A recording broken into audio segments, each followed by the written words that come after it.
என்பதாகும். இவருடைய தாயார் மிகுந்த நேசிக்கும் ராதா என்று அழைப்பர் அதே காமராஜர் என்று மாறியது.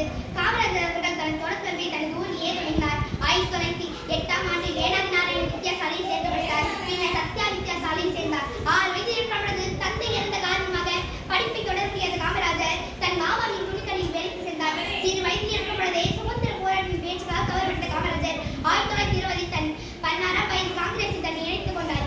உப்பு சத்தியாகிரகம், ஒத்துழையாமை இயக்கம், வைக்கம் சத்தியாகிரகம் போன்ற பல போராட்டத்தில் பங்கேற்ற இவர் 9 ஆண்டுகள் சிறையில் கழித்தார்.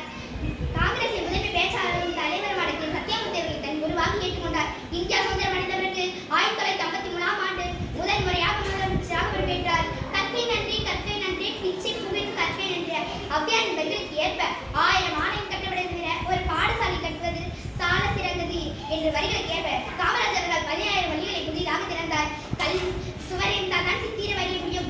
இதுபோல் உடல் நலமாக இருந்தால் தான் படிக்க முடியும். வயிறு காண்டால் படிப்பது எப்படி என்று சிந்தித்த காமராஜர் மதிய உணவு திட்டத்தை ஏற்படுத்தார். பள்ளி சீருடை அறிமுகம் செய்த காமராஜர் தான் ஆங்கிலேயர் ஆட்சி 7% கல்வி கற்றோர் விகிதம் இவருடைய ஆட்சி 37% அதிகரித்தது. பெருந்தலைவர் காமராஜர் அவர்கள் தொடர்ச்சியாக 3 முறை முதலமைச்சராக வெற்றி பெற்றாலும் கூட 1963ஆம் ஆண்டு அக்டோபர் 2ஆம் தேதி காந்தி ஜெயந்தியால் பணியினை ராஜினாமா செய்தார்.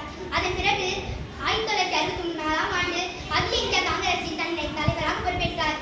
தான் பிரதமராக 2 முறை வாய்ப்புகள் வந்தபோதும் அதை மற்றவருக்கு பகிர்ந்து கொடுத்தார். இவர் கிங் மேக்கர் என்று அழைப்பர். திருமணமாகாமல் மக்கள் பணியாற்றிய காமராஜர் 1975ஆம் ஆண்டு அக்டோபர் 2ஆம் தேதி 72ஆம் வயதில் காலமானார்.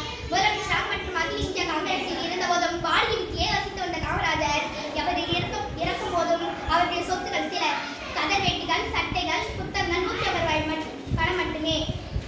பொருள் எல்லாம் செல்வமில்லை என்று கல்வி உழைத்து தந்து சென்றார்.